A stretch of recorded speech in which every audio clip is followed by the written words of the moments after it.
मिलकर काम करने से तरक्की होती है। एक परिवार था, वो गरीब था। खाने को कुछ नहीं था। काफी सोचा कि काम मिले, मगर काम नहीं मिला। 2 बच्चे थे, बीवी थी। एक दिन उन्हें विचार आया कि इस गांव में काम मिलना मुश्किल है। चलो कहीं और चलते हैं। इस इरादे से वे एक दिन गांव छोड़कर चल दिए।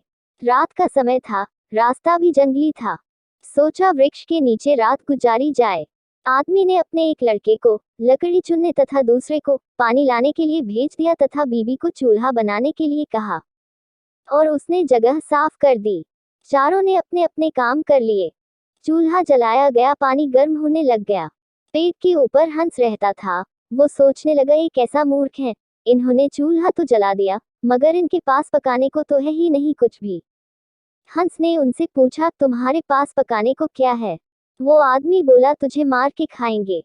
हंस बोला, मुझे क्यों मारोगे? आदमी बोला, हमारे पास न पैसा है और न ही सामान, तो क्या करें? हंस सोच में पड़ गया। इन्होंने चूल्हा भी जला लिया है। सब कर्मशील हैं, मुझे तो ये खा ही जाएंगे। तो हंस बोला, अगर मैं आपको धन दे दूं तो मुझे छोड़ दोगे? घर का स्वामी बोला, हाँ छोड़ देंगे। हंस कहने लगा, मेरे साथ चलो, मैं तुम्हें धन देता हूँ। हंस उनको थोड़ी दूर ले गया और चोंच से इशारा किया और कहा कि यहाँ से निकाल लो। उन्होंने गड्ढा खोदा और वहां से धन निकाल लिया। हंस का धन्यवाद करके वापस अपने गांव आ गए और एक ही दिन में खूब मौज से रहने लग गए। अब उनके घर में किसी चीज की कमी नहीं थी। पड़ोसी ने देखा कि इस परिवार के पास ऐसी कौन सी चीज आ गई जो इनके पास इतना कुछ आ गया। उसने छोटे लड़के को बुलाकर सारी बात पूछी कि पैसा कहाँ से आया है। उनके भी 2 बच्चे थे। उन्होंने भी ऐसी योजना बनाई और चल दिए।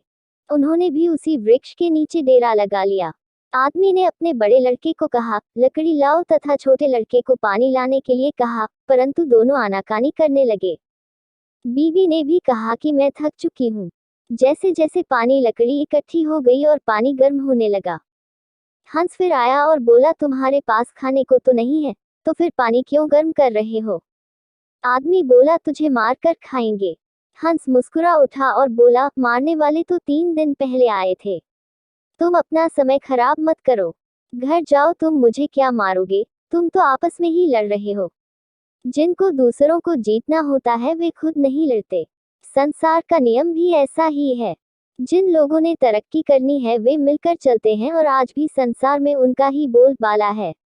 जो आपसी तालमेल में रहते हैं वे ही समाज रूपी हंस को जीत सकते हैं।